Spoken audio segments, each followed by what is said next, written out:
Hey guys, welcome to Insha study centre. Guys, ये आपके previous के क्वेश्चन पेपर्स में से और सैम्पल पेपर में से मैंने ये रिपीटेड क्वेश्चंस कलेक्ट किए हैं जो बार बार आते हैं। तो ये आपको करने हैं। ये होम साइंस के हैं, ठीक है। होम साइंस के क्वेश्चन पेपर में से कलेक्ट किए हैं मैंने, ठीक है। आप इन्हें प्रिपेयर कर लीजिएगा। देखिए, first question, What 4 opportunities of further education are available to you after class 12? अगर आप 12th करते हैं वो भी होम साइंस के साथ में, तो आपके आगे क्या अपॉर्चुनिटीज़ होंगी, ठीक है, होम साइंस या किसी और फील्ड से। तो यहाँ पे इसने होम साइंस नहीं बोला, कुछ क्वेश्चंस में होम साइंस बोला हुआ था इसने। तो आप उसके बाद की क्या अपॉर्चुनिटीज़ होंगी आपकी। आप फैशन डिज़ाइनिंग कर सकते हो, ये होम साइंस के थ्रू बता रही हूँ मैं। और होम साइंस के थ्रू नहीं भी करते, मतलब होम साइंस के साथ में नहीं भी करते, तब भी आप ये सब एप्लीकेबल होंगे आपके आंसर में, ठीक है। देखिए, fashion designing, teaching, social work, development and studies, ठीक है। ये रिपीटेड क्वेश्चन है, ये बार बार आता है, तो इसको आपको याद करने की कुछ ज़रूरत नहीं है आपको होम साइंस में, ठीक है। आपको सिर्फ समझना है सारा, आप समझ जाएंगे तो आप बहुत अच्छे से कर पाएंगे अपना पेपर और बहुत अच्छा स्कोर भी कर लेंगे, ठीक है। देखिए, name an animal fibre, mention its one property which makes it suitable to be worn in winters. एक एनिमल फाइबर का नाम बताना है और उसकी प्रॉपर्टी बतानी है कि उसको विंटर में क्यों पहनने के लिए सूटेबल है वो, ठीक है। तो वूल जो हमें शीप, गॉट, याक से मिलती है। These wool yielding animals bear hair on their body, ठीक है। ये उनके बाल होते हैं, एनिमल्स के बाल होते हैं ये। तो ये क्यों सूटेबल है सर्दियों में पहनने के लिए, क्योंकि ये सॉफ्ट होती है, गर्म होती है, ठीक है। तो ये रीजंस दे देंगे आप, 1 या 2 नंबर में पूछेंगे, ज़्यादा नहीं पूछेंगे, ठीक है। Suggest 4 ways by which we can contribute in our improving our environment, ठीक है। कोई 4 ऐसे सजेशन देने हैं जिससे हम अपने एनवायरनमेंट को इम्प्रूव कर सकते हैं, ठीक है।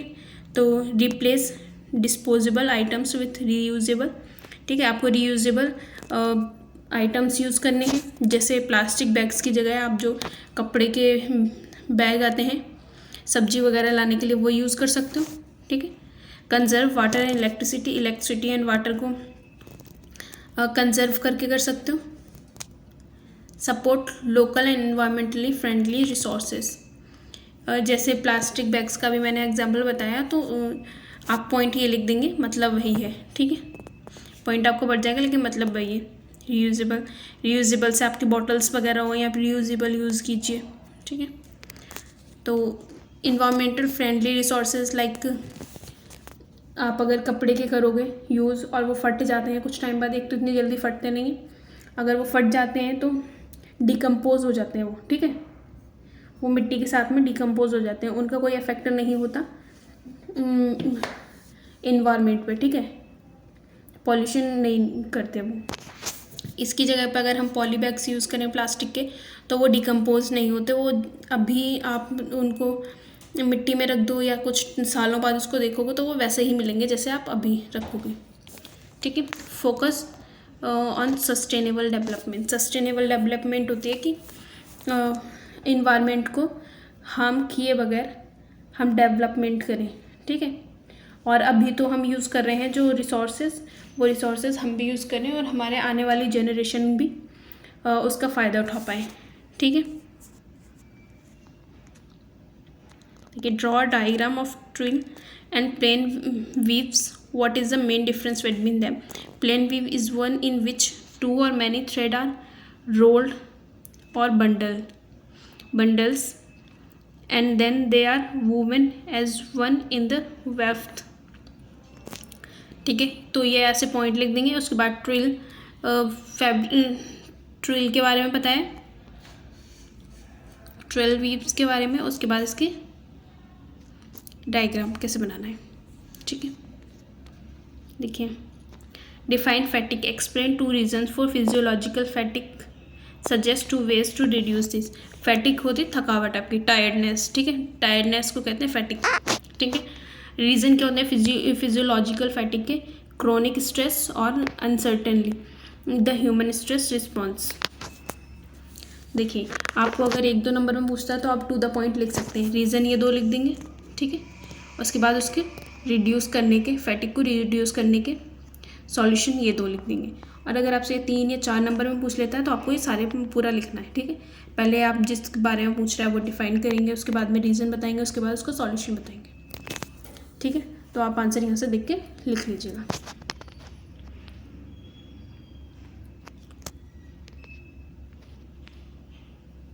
देखिए, उसके बाद देखिए question C, selection of clothes is influenced by occasion, weather, age and occupation. कि कपड़ों का सिलेक्शन हम ओकेजन और मौसम और एज के हिसाब से करते हैं। तो ये एक लाइन बोली है जिसको आपको जस्टिफाई करना है एग्जाम्पल के साथ। तो justify this statement with the help of one example of each, ठीक है। तो देखिए, मैं यहाँ बता देती हूँ। ओकेजन के हिसाब से, जैसे मान लीजिए होली पे आप, जब आप होली मनाने जाते हो तो आप थोड़े हल्के से कपड़े पहनते हो कि वो ख़राब हो जाएंगे रंग वगैरह से, ठीक है। तो आप इतने हैवी कपड़े नहीं पहनते, लाइट कपड़े पहनते हो थोड़े, ठीक है। और क्योंकि गर्मी भी होती है तब लाइट पहनते हो। वहीं दीपावली देख लो, दीपावली पे आप खूब चमकते धमकते से कपड़े पहनते हो, शाइनी से, ठीक है। खूब हैवी से कोई लहंगा, कोई गाउन वगैरह पहनते हो। होली पे बहुत हल्के पहनते हो। तो ये ओकेजन के अकॉर्डिंग, वेदर के अकॉर्डिंग, मान लीजिए जैसे गर्मियों में आप हल्के हल्के कपड़े पहनते हो, कॉटन के ज़्यादातर पहनते हो, एकदम हल्के जिसमें आपको कंफर्टेबल हो। और सर्दियों में पहनते हो मोटे, ताकि ठंड आपको ना लगे, आपकी बॉडी बची रहे, टेम्परेचर मेंटेन रहे, ठीक है। एज के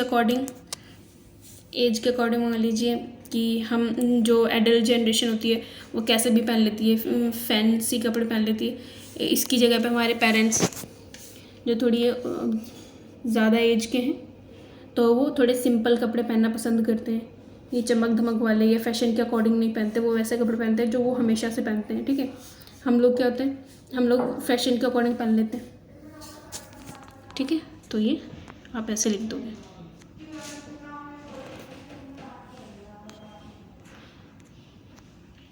एज के अकॉर्डिंग आपको सिर्फ पढ़ना है, समझना है और आप फिर लिख देंगे। क्योंकि आपकी होम साइंस बहुत ज़्यादा बड़ी है, बहुत वाइड है ये, तो आप ऐसे नहीं कर पाएंगे, याद करके तो बिल्कुल नहीं कर पाएंगे।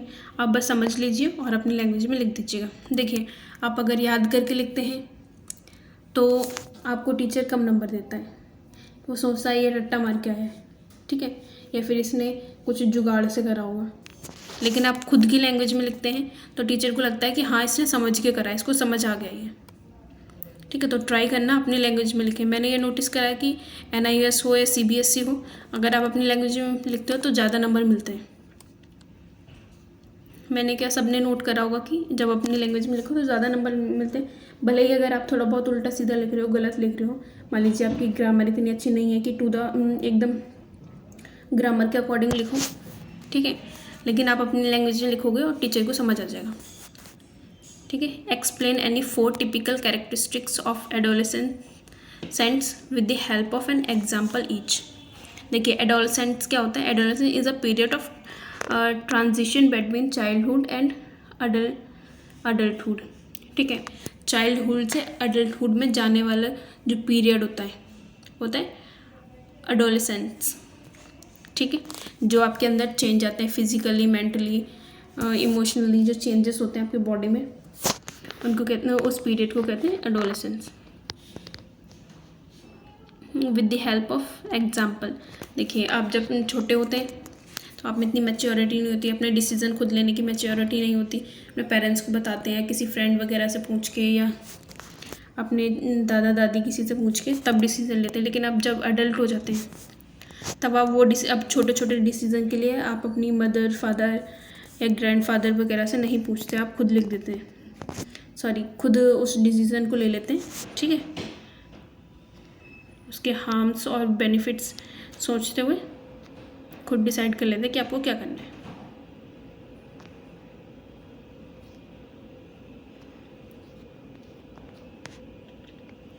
What could be 4 possible causes of जुवेनाइन delinquency, suggest any 4 remedial measures for them.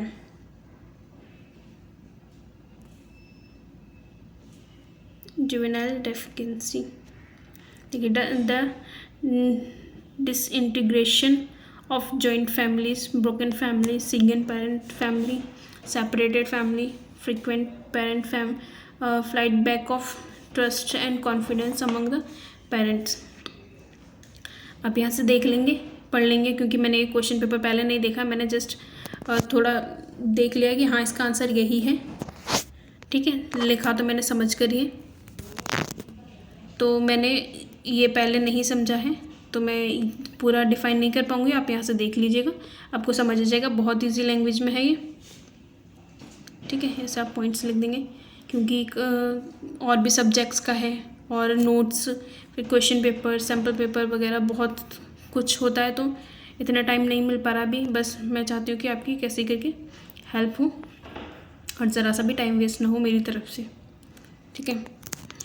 देखिए 9, outline the steps of laundering cotton saris at home, what precautions would you adopt while storing them, कि आप अगर घर पे कॉटन साड़ी को लॉन्ड्री करते हो तो आप कैसे करोगे, वो स्टेप्स बताने हैं, और प्रिकॉशंस क्या क्या लोगे जब आप उनको स्टोर करोगे, ठीक है। तो आपकी डेली लाइफ में से आप इसको इजीली बता दोगे, ठीक है। और बाकी यहाँ से देख लीजिए, और एक चीज़ और बता दूँ मैं, जैसे देखिए यहाँ पे कॉटन साड़ी के बारे में बोला है कि अगर वो क्वेश्चन देगा, ये रिपीटेड क्वेश्चन है, बार बार आता है, और अब अगर आपको वो क्वेश्चन देगा तो हो सकता है कॉटन साड़ी की जगह पे वूलन स्वेटर बोल दे, ठीक है। तो आपका क्वेश्चन वही रहेगा, थोड़ा बहुत चेंज हो जाएगा, तो आपका लिखने का मेथड भी वही होना चाहिए, ठीक है। यहाँ से पढ़ लेंगे आप, ठीक है। लेकिन एक ही बात याद रखिएगा, कॉटन को धोने के, कॉटन साड़ी और वूलन स्वेटर को रखने और धोने के अलग अलग तरीके होते हैं, ठीक है। तो आप अपने घर से आइडिया लगा लीजिएगा कि आपकी मम्मी कैसे रखती होगी आपके कपड़ों को जब सर्दी ख़त्म हो जाती है तो, ठीक है। ये पॉइंट्स हैं, कुछ पॉइंट्स आप इसमें से भी यूज़ कर सकते हो, ठीक है। Question number 10, who is responsible for cleanliness of parking area of a hotel, what are other 3 responsibilities, ठीक है। पार्किंग एरिया की क्लीनिंग के लिए कौन रिस्पॉन्सिबल है और उसकी 3 और रिस्पॉन्सिबिलिटी क्या है, ठीक है। हाउसकीपिंग डिपार्टमेंट होता है पार्किंग एरिया को साफ़ करने के लिए, और उसकी अदर ड्यूटीज़ होती हैं सेल्स एंड मार्केटिंग, ठीक है, अपनी कंपनी का प्रचार करना, ठीक है, मार्केटिंग बढ़ाना कंपनी को, मतलब जो भी कंपनी कुछ मंगाती है या कहीं भेजती है उस सामान को लेके जाना, ठीक है। सिक्योरिटी, जस्ट अ सेकेंड,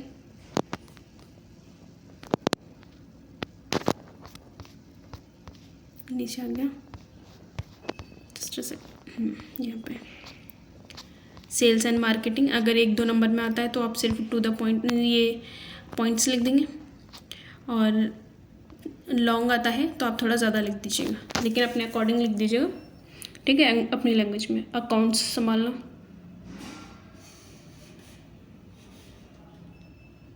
ठीक है। Why and how are stem and back stitches done, ये आपके बुक में से है, क्योंकि मैंने पढ़ा नहीं है, तो आप यहाँ से देख लीजिएगा।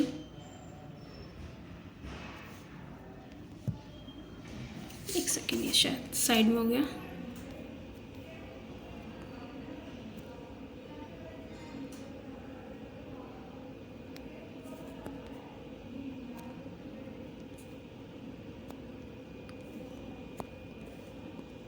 Explain the direct method of transferring an embroidery design on a fabric, embroidery design को डायरेक्ट फैब्रिक पे कैसे प्रिंट करना है, उस मेथड को डिस्क्राइब करना है, आपको एक्सप्लेन करना है, ठीक है।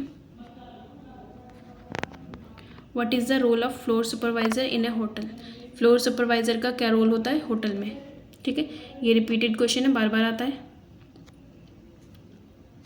तो आपको इसमें कुछ ज़्यादा याद करने की ज़रूरत नहीं है, आपको बस पढ़ना है और फिर समझ के कर देंगे। आप बस पढ़ लेंगे ना तो आपके सामने अगर क्वेश्चन आएगा ना तो आपके माइंड में खुद आ जाएगा कि आपको क्या लिखना है। Your sofa has gone stained, what will you use for spot cleaning it. ये भी रिपीटेड क्वेश्चन है, बार बार आता है। यहाँ पे आपको बोला हुआ है कि सोफ़े पे स्टेन लग गया है, फिर आपसे बोल देंगे कि कॉटन की साड़ी पे लग गया है या फिर किसी और कपड़े पे लग गया है। क्वेश्चन वही रहेगा, थोड़ा सा उसमें चीज़ को चेंज कर देंगे, ठीक है। तो आपको पता होना चाहिए कि देखिए कॉटन की साड़ी को कभी भी साबुन या सर्फ डायरेक्ट डालकर नहीं धोते हैं, ठीक है, क्योंकि उस पर जो अगर आपको हल्दी का दाग लगा हुआ है उसके ऊपर सीधा साबुन या कुछ और डाल दिया तो वो रेड हो जाता है, ठीक है। तो उसको निकालने का अलग मेथड होता है, तो आप यहाँ से पढ़ लेंगे, ठीक है। ये आपका आंसर है।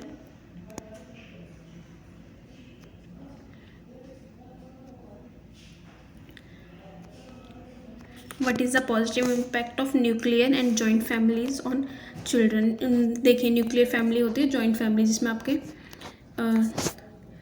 दादा चाची चाचा, ठीक है, सब मिल के रहते हैं। तो उसके पूछ रहे हैं इसके एडवांटेजेस क्या हैं, इसका बच्चों पे क्या इम्पैक्ट पड़ता है। तो देखिए अगर आपकी जॉइंट फैमिली है तो सबसे पहले तो यही है कि उनका माइंड फ्रेश रहेगा कि लड़ाई झगड़े नहीं होंगे तो उनका अच्छा फोकस रहेगा उनकी पढ़ाई वगैरह पे, उनके फ्यूचर पे, उनके गोल्स पे, ठीक है। दूसरा ये है कि अगर बहुत सारे लोग हैं घर में, जैसे दादा हो गए चाचा हो गए, जो उन लोगों ने एक्सपीरियंस करा है वो अपना एक्सपीरियंस और नॉलेज उन बच्चों के साथ में बांटेंगे, शेयर करेंगे, ठीक है। इससे उनको अपने बच्चों को फ्यूचर में डिसीज़न लेने में हेल्प मिलेगी, ठीक है। और जैसे इस सब से अगर फैमिली की सपोर्ट होती है तो उनको अपने डेफिनेट डिसीज़न लेने में भी बहुत हेल्प मिल जाती है। दूसरा केयर मिलती है उनको, और फाइनेंशियली सपोर्ट रहती है। एक फैमिली में सिर्फ फादर है और सारा प्रेशर फादर के ऊपर है तो हो सकता है आपको कुछ कंप्रोमाइज़ करना पड़ जाए। जॉइंट फैमिली में क्या होता है कि चाचा हैं दादा हैं, कि अगर फादर के पास नहीं है तो चाचा दादा से ले लो और उनको बाद में दे दो। तो ये सारे बेनिफिट्स हैं, जैसे आप लिख सकते हैं। Enumerate 4 ill consequences of teenage pregnancy. देखिए टीनेज में अगर प्रेगनेंसी होती है तो उसके क्या इल कॉन्सिक्वेंस हैं, क्या क्या दिक्कत झेलनी पड़ती है, ठीक है, एक गर्ल को। देखिए टीनेज में क्या होता है, बॉडी में हमारे पहले ही इतनी ग्रोथ हो रही होती है, ठीक है, इतने चेंजेस हो रहे होते हैं बॉडी में कि हमें खुद ही समझ ही नहीं आता कि हो क्या रहा है ये, जिसके बारे में हमें पता नहीं होता कि ये चेंजेस क्या है, इसका क्या इफ़ेक्ट है। ऑलरेडी फ्रस्ट्रेट होता है पर्सन, परेशान होता है, ऊपर से फिर उस टाइम पे प्रेगनेंसी में जो बेबी की ग्रोथ होती है उस सब के लिए उसको बहुत सारे न्यूट्रिएंट्स वगैरह चाहिए। एक हमारी बॉडी ग्रो कर रही है उसके लिए हमें इतना सब कुछ चाहिए, न्यूट्रिएंट्स वगैरह, और फिर उस बेबी के लिए भी चाहिए। तो इसको दो तरह से बर्डन पड़ जाता है एक ही बॉडी पर, ठीक है, जिसकी वजह से बहुत सारी प्रॉब्लम्स क्रिएट हो जाती हैं। देखिए depression, difficulty bonding with your baby, ठीक है, हो सकता है उसकी ग्रोथ में कुछ कमी आ जाए क्योंकि अगर इन केस की उसको खुद की बॉडी को चाहिए, फिर बेबी को कहाँ से देगा। ओवरवेलमिंग फैटिक, ठीक है, बॉडी थक जाएगी, परेशान हो जाएगी, ठीक है, प्रेशर पड़ेगा बॉडी पे। उसके बाद फीलिंग वर्थलेस, एंजाइटी, ठीक है, ये सारे पॉइंट्स आप लिख देंगे। Plan a balance meal for a person suffering from diarrhoea, what points would you keep in mind while planning this meal. देखिए कोई भी पर्सन है जो डायरिया से सफ़र कर रहा है, जिसको डायरिया है, ठीक है, आप वो कौन से पॉइंट आप उसके लिए मील प्रिपेयर करते हुए कौन कौन से पॉइंट रखोगे माइंड में, ठीक है। तो देखिए यहाँ पे इसने डायरिया बताया हुआ है, अगले क्वेश्चन जो देगा आपको उसमें हो सकता है कोई और सी डिजीज़ बता दे या कोई और प्रॉब्लम बता दे, तो आपको याद रखना होता है कि डायरिया में कि पर्सन को दिक्कत क्या हो रही होती है। उसका डाइजेशन सिस्टम ठीक से काम नहीं कर रहा होता है, बॉडी को एनर्जी चाहिए होती है, तो आपको उसके लिए मील बनाते हुए इस सब चीज़ का ध्यान रखना होता है कि ऐसी कोई चीज़ बनानी है जो उसको डाइजेस्ट भी हो जाए, उसके सारे न्यूट्रिएंट्स भी मिल जाएं खाने के साथ साथ ही, और उसको डाइजेस्ट करने में कोई प्रॉब्लम ना हो। ठीक है, तो देखिए आप यहाँ से देख लेंगे।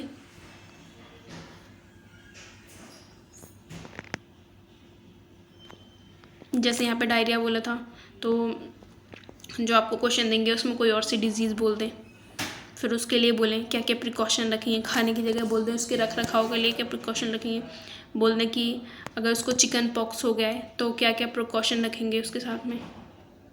ठीक है, तो क्वेश्चन सब वही रहेंगे, थोड़ा सा चेंज कर देंगे, आपको पढ़ना है और समझना है। आप ये 2-3 सब्जेक्ट्स होते हैं जैसे हिंदी, इंग्लिश और ये होम साइंस, और भी सब्जेक्ट्स हैं ऐसे जिससे आप बहुत अच्छा स्कोर कर सकते हैं। तो देखिए होम साइंस के मैंने वीडियोस डालनी स्टार्ट कर दी हैं, और बाकी हिंदी और इंग्लिश के लिए मैंने ऑलरेडी वीडियोस डाली हुई हैं, वहाँ से प्रिपेयर कर लीजिएगा, वहाँ से आप कर लेंगे तो बहुत अच्छा स्कोर कर लेंगे आप। ठीक है, तो आप वो वीडियोस ज़रूर देख लीजिएगा, और आगे भी जो मैं डालूँगी क्वेश्चंस होम साइंस और अदर सब्जेक्ट्स के, वो देखते रहिएगा। बेल आइकन ज़रूर प्रेस कर लेना, और चैनल सब्सक्राइब ना किया हो अभी तक तो चैनल सब्सक्राइब कर लेना। ये देखिए नेक्स्ट क्वेश्चन क्या है आपका 18, what do you understand by Braille, what is it's use. ठीक है, आपने ब्रेल पद्धति पढ़ी होगी 9 या 10th क्लास में।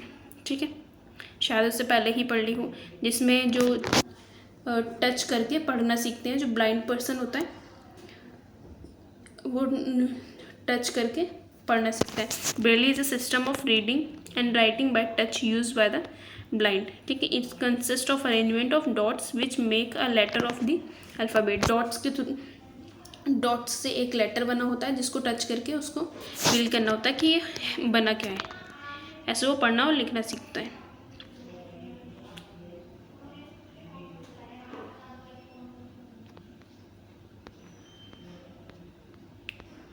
ठीक है, ये हो गया आपका ख़त्म। आगे के जो क्वेश्चंस डालूंगी मैं उसके लिए आप चैनल को सब्सक्राइब कर लेना और बेल आइकन प्रेस कर लेना। जो क्वेश्चन मैं डालूंगी बस वो कर लीजिएगा आप, आपके सारे सब्जेक्ट्स की प्रिपरेशन हो जाएगी, उसके एक्स्ट्रा कुछ करने की ज़रूरत नहीं है। शॉर्ट टाइम में पूरा सिलेबस कवर अप हो जाएगा आपका, और आपका स्कोर बहुत अच्छा हो जाएगा। ठीक है गाइस, वीडियो पसंद आई हो तो लाइक कर देना, कमेंट कर देना, अगर कोई भी कमी लगी हो वीडियो में, कोई और हेल्प चाहिए हो तो कमेंट कर देना। Thank you for watching.